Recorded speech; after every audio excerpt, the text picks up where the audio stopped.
The Sorcerer's Apprentice. Once upon a time, a young boy named Franz went to work as an apprentice for a sorcerer. The sorcerer lived in a huge castle overlooking the little village where Franz lived with his family. It was considered a great honor to help and learn from such a clever and powerful man. Franz was very excited about learning how to do magic. But when he arrived on his first day, he was just given a long list of chores to do around the castle: cleaning, straightening up, and fetching water from the well.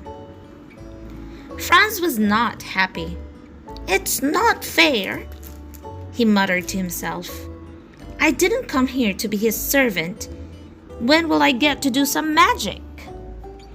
The sorcerer was a busy man. Each morning, he would tell his apprentice what chores needed doing that day. He would then disappear into his workshop in the castle or journey out to one of the surrounding villages in the area, leaving Franz alone. Occasionally, as Franz went around the castle doing his chores, he would catch a glimpse of the great sorcerer looking through the pages of a large leather-bound book which he kept locked in a wooden cabinet in his workshop. The pages of his book were filled with beautiful illustrations and the words of the sorcerer's magic spells. Franz longed to have a look at the book himself. Several months later, fed up with just doing chores all day, Franz decided he would sneak a look in the sorcerer's special spell book when the old man was gone. As the sorcerer got ready to leave the castle that day, he called out to Franz, "Boy, I need you to scrub the floor of the great hall for me," he said. "You will need to fetch water from the well with this bucket and carry it to the big stone container in the hall." Franz rolled his eyes behind the sorcerer's back. "Of course, sir," he mumbled. "When the container is full of water," continued the sorcerer, "take the broom and give the floor a good scrub. I want to see it shining when I get back this afternoon."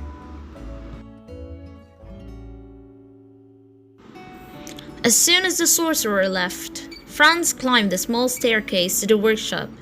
He knew where the sorcerer kept the key to the wooden cabinet, so he grabbed it and hurriedly opened the old, creaking doors. Inside, on a shelf, sat the magic spellbook.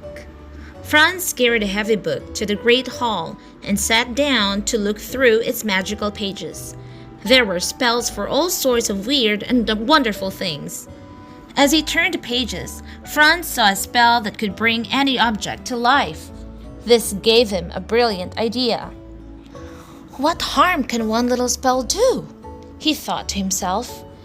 Grinning, Franz rushed to fetch the broom and bucket. He placed the broom on the floor, sat back down at the desk, and slowly chanted the words of the magic spell. He couldn't wait to see the broom clean the great hall by itself. At first, nothing happened. Franz was just about to try the spell again, when suddenly the broom sprouted little arms and leapt up from the floor. Franz was so surprised, he nearly fell off his chair. This was amazing. He was doing magic. "Broom," he commanded, "take the bucket to the well and fetch water to fill that container." The broom marched off to the well and started carrying the bucket backward and forward between the well and the container in the great hall. Franz couldn't believe his eyes. Laughing as the little broom kept bringing the water, he cried, "I am the master, and you must obey me." After a while, Franz noticed that the container was overflowing and that the water was running all over the floor. "Stop, little broom," he shouted. The broom, however, continued fetching water. "What am I to do now?" thought Franz. Flipping through the pages of the magic book, he tried to find a spell to make the broom stop. But the broom kept on going. By now, the water was all over the floor. Franz grabbed an axe and chopped the broom into small pieces. "That should do it," he said, with a sigh of relief. To his dismay, the little pieces of broom started to move and grow, and they too sprouted arms and legs. Soon there was an army of new brooms. They all began to march to the well to fetch more water. Franz didn't know what to do. The brooms continued splashing the water into the great hall, and soon it was swirling around Franz's knees. He was powerless to stop the brooms. Just then the sorcerer returned. He raised his arms and in a booming voice chanted a magic spell. In an instant, the brooms all vanished and the water disappeared. Everything returned to normal. Shaking with fear, Franz fell to his knees. "Please forgive me, master," he begged.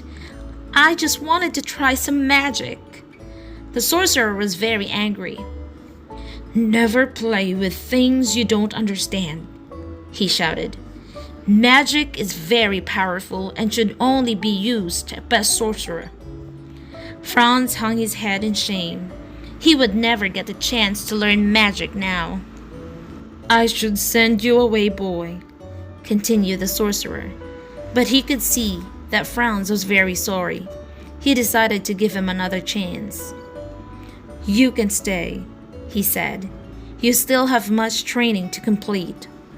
Franz was so relieved. "Thank you, sir," he said. "I promise I will work very hard." "Well," said the sorcerer, "you can start by cleaning the floor, the old-fashioned way." The end.